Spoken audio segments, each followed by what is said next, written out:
అనంతపురం జిల్లాలో అక్రమ మట్టి తవ్వకాల వ్యవహారం మరోసారి చర్చనీయాంశంగా మారింది.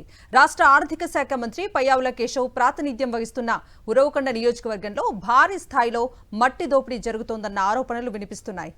విడపనకల్లు మండల పరిధిలోని ఎర్రతాత గుట్ట ప్రాంతంలో అక్రమంగా మట్టిని తవ్వి తరలిస్తున్నట్లుగా స్థానికులు చెబుతున్నారు. ఈ దృశ్యాలు చూశారా? చూస్తుంటే కొండచర్యలు విరిగిపడినట్టు అనిపిస్తోందా? కొంతమందికి పురావస్తు శాఖ తవ్వకాల్లా అనిపించినా ఆశ్చర్యపోనక్కర్లేదు. అయితే ఈ పెద్ద పెద్ద గుంతలు అవేవీ కావు. ఇవి కూటమి నేతల అక్రమ తవ్వకాలు. భూమికి చిల్లు పెట్టినట్టు, పెద్ద వ్యవసాయ బావి తవ్వినట్టు, భూకంపం వచ్చి భూమి కుంగినట్టు అనిపిస్తున్న ఈ ప్రాంతంలో కూటమి నేతల అనుచరులు అక్రమంగా తవ్వకాలు చేపట్టి ఇలా మట్టిని తరలించుకుపోయారు. ఒకప్పుడు పచ్చటి చెట్లు, చిన్న గుట్టలతో ప్రకృతి సౌందర్యాన్ని తలపించిన ఈ ప్రాంతం ఇప్పుడిలా మట్టి దిబ్బలా మారింది. అనంతపురం జిల్లా విడపనకల్లు మండలంలోని ఆంధ్ర కర్ణాటక సరిహద్దు ప్రాంతంలో ఉంది ఈ ఏరియా. పేరు ఎర్రితాతగుట్ట.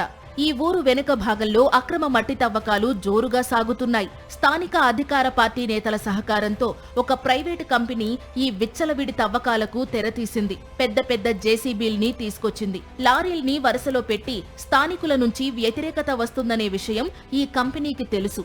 అందుకే వీళ్ల దందా రాత్రి 7 గంటల నుంచి మొదలవుతుంది. ఇక తెల్లవారే వరకు అదే పని. తవ్వడం, తరలించడం, అందిన కాడికి దోచుకోవడం. ఈ అక్రమ మైనింగ్ ను వీళ్లు ఎంత పద్ధతిగా చేస్తున్నారంటే రాత్రి వేళ వందల టిప్పర్లు అటూ ఇటూ తిరిగితే దుమ్ము పైకి లేస్తుంది కదా, అందుకే దుమ్ము పైకి లేవకుండా రహదారిపై నీళ్లు చల్లి మరీ మైనింగ్ మాఫియా కొనసాగిస్తున్నారు. మరి ఈ నీళ్ల ట్యాంకులు ఎలా వస్తున్నాయో తెలుసా?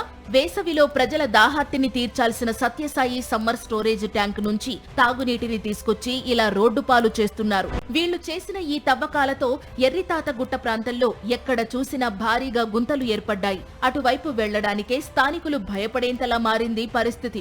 సాధారణ ప్రజలు ఒక ట్రాక్టర్ మట్టి తరలిస్తే చాలు, ఆగ మేఘాల మీద అధికారులు వాలిపోతారు. చర్యలంటూ హడావుడి చేస్తారు. కానీ ఈ భారీ మైనింగ్ మాఫియాను మాత్రం ఒక్క అధికారి కూడా అడ్డుకోడు. భారీ స్థాయిలో జరుగుతున్న ఈ అక్రమ తవ్వకాలపై పూర్తి స్థాయిలో విచారణ జరిపి బాధ్యులపై చర్యలు తీసుకోవాలని డిమాండ్ చేస్తున్నారు స్థానికులు.